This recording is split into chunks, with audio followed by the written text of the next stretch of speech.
अस्सलाम वालेकुम दोस्तों, मेरा नाम सैयद हैदर अली शाह है और आज के लेक्चर में हम फाइलम आर्थ्रोपोडा को पढ़ने जा रहे हैं। फाइलम आर्थ्रोपोडा की हम कैरेक्टरिस्टिक्स को पढ़ेंगे और फाइलम आर्थ्रोपोडा की जो क्लासेस हैं आज के लेक्चर में हम उसको पढ़ेंगे। कैरेक्टरिस्टिक्स से हम स्टार्ट लेंगे कि फाइलम आर्थ्रोपोडा की क्या क्या कैरेक्टरिस्टिक्स हैं। तो सबसे पहले फाइलम आर्थ्रोपोडा में जो है 1 मिलियन स्पीशीज़ आ जाती हैं। ये लार्जेस्ट फाइलम है। एनिमल किंगडम का जो सबसे बड़ा या लार्जेस्ट फाइलम जो है वो है phylum arthropoda. They are found everywhere on earth. Phylum arthropoda के जो मेंबर्स हैं वो आपको हर जगह नज़र आएंगे, यहाँ तक कि ऑयल वेल्स जो हैं वहाँ पे भी इनके मेंबर्स जो हैं वो मौजूद होते हैं। Body of arthropoda is divided into head, thorax and abdomen. Arthropoda की जो बॉडी है वो 3 चीज़ों में डिवाइड हुई हुई होती है। एक को हम कहते हैं हेड, एक को हम कहते हैं थोरैक्स और एक को हम कहते हैं abdomen. They are bilaterally symmetrical and triploblastic animals. ये बायलैटरली सिमेट्रिकल होते हैं और ट्रिप्लोप्लास्टिक एनिमल्स हैं, यानी कि इनके पास या इनकी बॉडी में 3 जर्म लेयर्स मौजूद होती हैं, endoderm, ectoderm and mesoderm. Respiration by gills in aquatic forms, by trachea in insects and in scorpions by book lungs.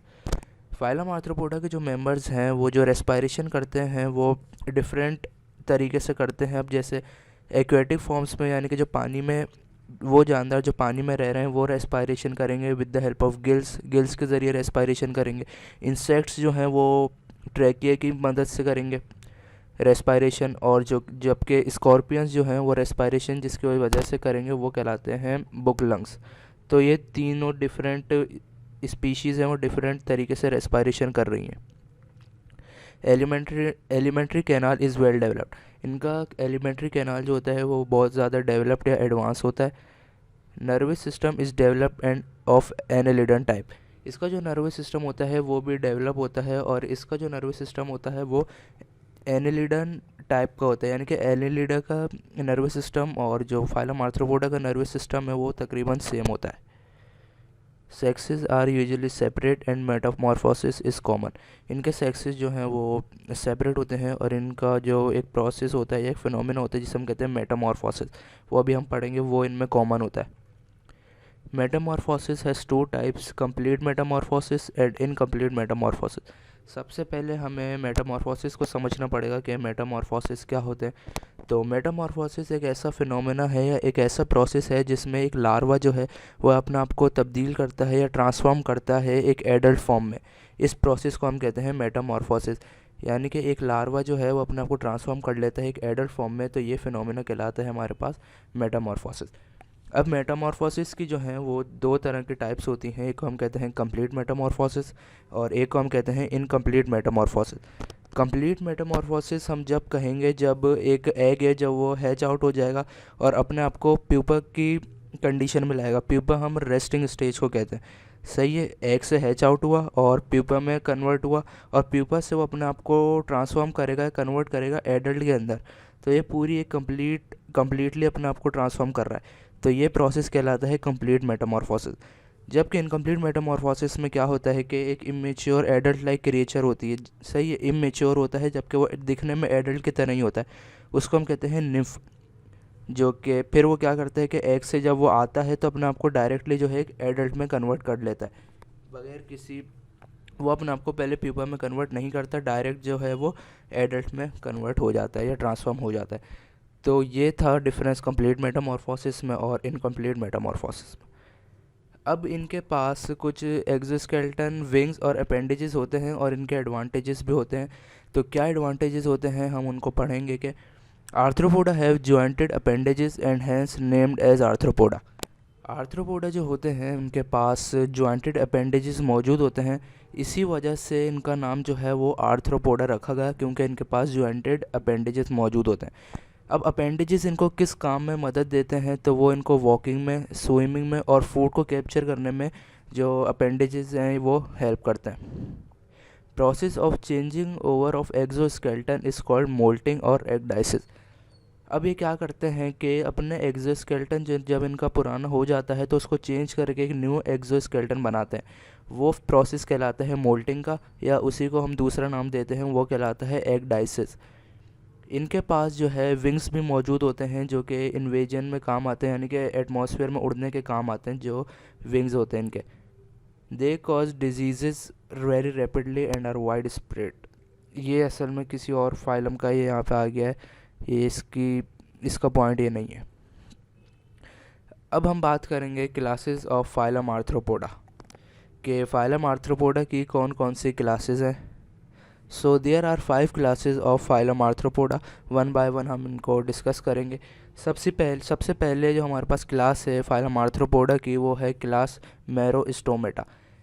Class मैरोस्टोमेटा में जितने भी मेंबर्स आते हैं, जितने भी आर्थ्रोपोड्स आते हैं, वो सारे मेरीन होते हैं। मेरीन आर्थ्रोपोड्स इसमें आते हैं। Mouth is surrounded by plates. इनका जो माउथ होता है वो कवर होता है या सराउंड हुआ होता है कुछ प्लेट से मैरोस्टोमेटा के मेंबर्स का। और अगर हम एग्जांपल देखें कि कौन से मेंबर्स इस क्लास में आते हैं, तो लाइम्यूलस जो है वो इस क्लास की एक एग्जांपल है। तो ये हमने पढ़ ली क्लास मैरोस्टोमेटा। नेक्स्ट क्लास पे हम जो बात करेंगे वो है क्लास एरेक्निडा। क्लास एरेक्निडा जो है वो स्पाइडर लाइक होती है, यानी कि उनका जो शेप है वो स्पाइडर की तरह दिखने में होता है। ये टेरेस्ट्रियल आर्थ्रोपोड्स हैं, जबकि वो जो थे वो मेरीन आर्थ्रोपोड्स थे। Having 4 pair of walking. इनके पास 4 पेयर्स होते हैं वॉकिंग करने के लिए। और स्कॉर्पियंस आर द एग्जाम्पल। और क्लास एरेक्निडा की जो एग्जाम्पल्स हैं वो हैं स्कॉर्पियंस। तो ये थी क्लास एरेक्निडा।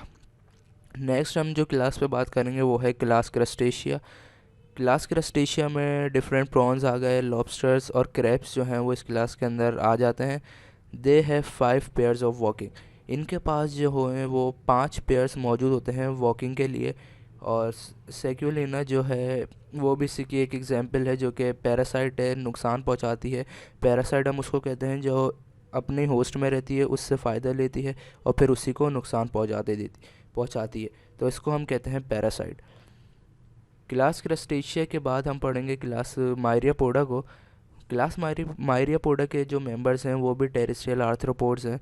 और इस क्लास की अगर हम एग्जांपल देखें तो सेंटीपीड्स जो हैं वो क्लास मायरियापोडा में आ जाते हैं।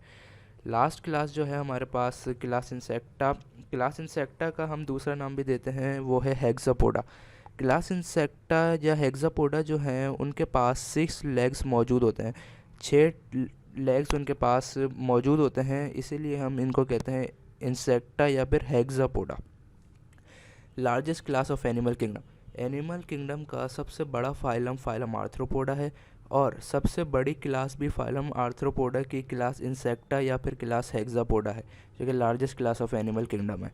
अब इंसेक्ट की हम स्टडी करते हैं तो वो कहलाती है एंटोमोलॉजी। इंसेक्ट की स्टडी को हम एंटोमोलॉजी कहते हैं। अब कुछ इंसेक्ट्स ऐसे होते हैं जिनके पास विंग्स होते हैं उड़ने के लिए, जबकि कुछ इंसेक्ट्स हम देखते हैं कि उनके पास विंग्स मौजूद नहीं होते उड़ने के लिए।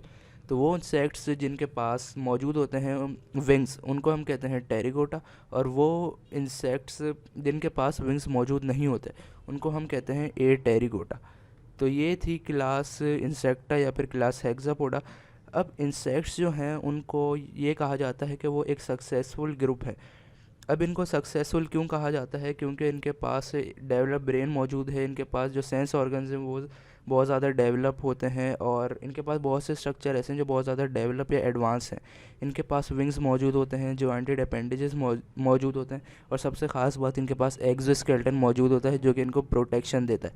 तो ये कुछ ऐसे इनके पास स्ट्रक्चर मौजूद हैं जो कि इनको एक सक्सेसफुल ग्रुप बनाते हैं। तो ये था हमारे पास फाइलम आर्थ्रोपोडा की क्लासेस और फाइलम आर्थ्रोपोडा की characteristics. I hope you understand the video. If you have any questions, you may ask in comment section. Thanks for watching.